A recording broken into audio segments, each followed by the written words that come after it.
परवाह देश की में अब बात पश्चिम एशिया में उठ रहे बारूदी बवंडर की, जिसने पूरे अरब में महाविनाश का अलार्म बजा दिया है। अमेरिका और ईरान के बीच शांति समझौते की उम्मीद हर बीते दिन के साथ धुंधली होती जा रही है, जिससे संदेश साफ है कि अब शांति नहीं रण होगा और इसकी स्क्रिप्ट पेंटागन में लिखी भी जा चुकी है।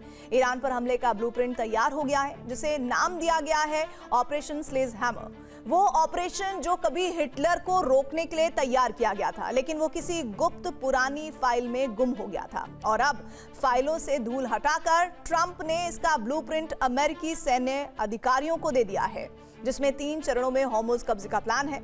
आखिर ट्रंप की रण वाली नीति क्या है और क्यों जंग का विस्तार अब अरब तक होने वाला है? पहले स्टेज में अमेरिका अपने 3 से 4 डिस्ट्रॉयर होर्मुज़ में तैनात करेगा। इन्हें चारे की तरह इस्तेमाल किया जाएगा ताकि ईरान के स्पीड बोट्स के बेड़े को उन पर हमला करने के लिए उकसाया जा सके।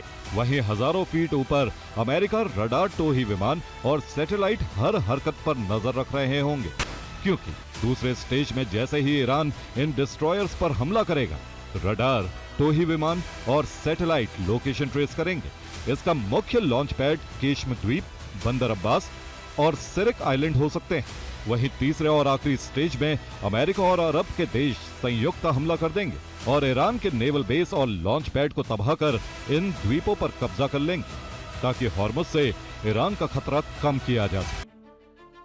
भले ही ट्रंप ऑपरेशन स्लेजहैमर को हथियार बनाकर ईरान में प्रलय लाना चाहते हो, लेकिन ईरान ने भी अपनी मंशा साफ कर दी है। अमेरिका को सीधी चेतावनी दी है कि अगर तेहरान पर बारूद बरसा तो अमेरिका और उसके सहयोगियों पर वो कहर बरसेगा जिसे दुनिया डर्टी बम के नाम से जानती है। तो क्या ये जंग अब रेडिएशन की जंग बनने वाली है? इस रिपोर्ट में देखिए।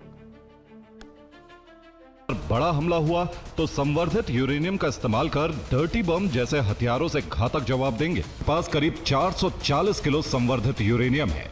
यूरेनियम लगभग 60% तक संवर्धित है और डर्टी बम के लिए इससे ज्यादा संवर्धित यूरेनियम नहीं चाहिए।